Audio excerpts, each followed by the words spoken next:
ہاں تو دوستو کیسے ہیں آپ؟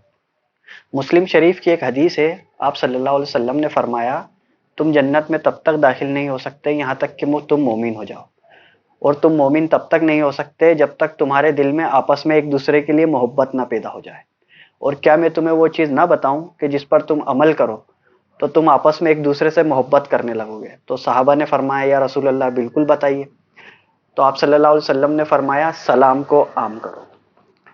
یہ مسلم شریف کی حدیث نمبر ہے 194۔ میرا نام ہے شعیب انصاری اساس، اور آج ہم اسی حدیث پر بات کریں گے۔ ویسے تو یہ بہت معمولی سی بات لگتی ہے کہ سلام کو عام کرو، مگر اس کے پیچھے ایک بہت بڑا ریزن ہے کہ اس کے جو ریزلٹ ملتے ہیں وہ بہت بڑے ہیں۔ اس کے لیے ہمیں پہلے سلام لفظ کو سمجھنا پڑے گا۔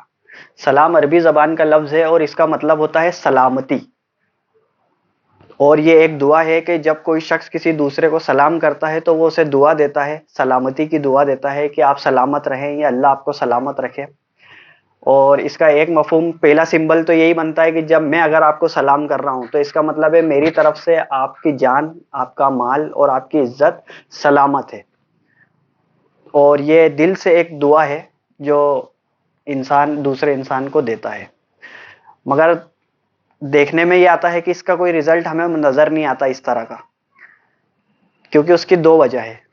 پہلی وجہ تو یہ ہے کہ ہمیں اس کا مطلب ہی نہیں پتا، چونکہ عربی زبان میں ہے تو ہمیں اس کا میننگ نہیں پتا کہ اس کا مطلب کیا ہوتا ہے۔ اور دوسرا یہ کہ ہم جو سلام کرتے ہیں وہ ایک روایتی انداز میں سلام کرتے ہیں کہ باپ دادا کرتے چلے آ رہے ہیں، انہوں نے ہمیں سکھایا ارے بیٹا سلام کرو، چاچا کو سلام کرو، تو بس ہم ویسے سلام کرتے چلے جا رہے ہیں، اس کا رزلٹ ہمیں، اصل مفہوم ہمیں معلوم نہیں ہے۔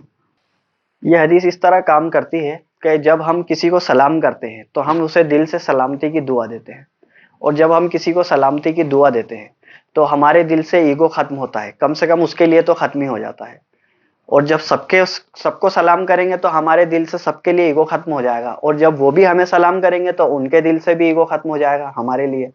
تو جب ایگو ختم ہوتا ہے تو وہاں پر پھر محبت اور عزت کا ایک ماحول سا بن جاتا ہے کہ ہر انسان ایک دوسرے کی عزت کرتا ہے اور اس سے محبت کرتا ہے۔ تو سلام کو عام کرو کا مطلب یہ ہے کہ ایگو ختم ہو جائے گا، اور اس سے پھر تمہارے دل میں ایک دوسرے کے لیے محبت اور عزت پیدا ہو جائے گی، اور ماحول جو ہے وہ خوشگوار ہو جائے گا۔ اس لیے آپ صلی اللہ علیہ وسلم نے فرمایا کہ سلام کو عام کرو۔ شکریہ۔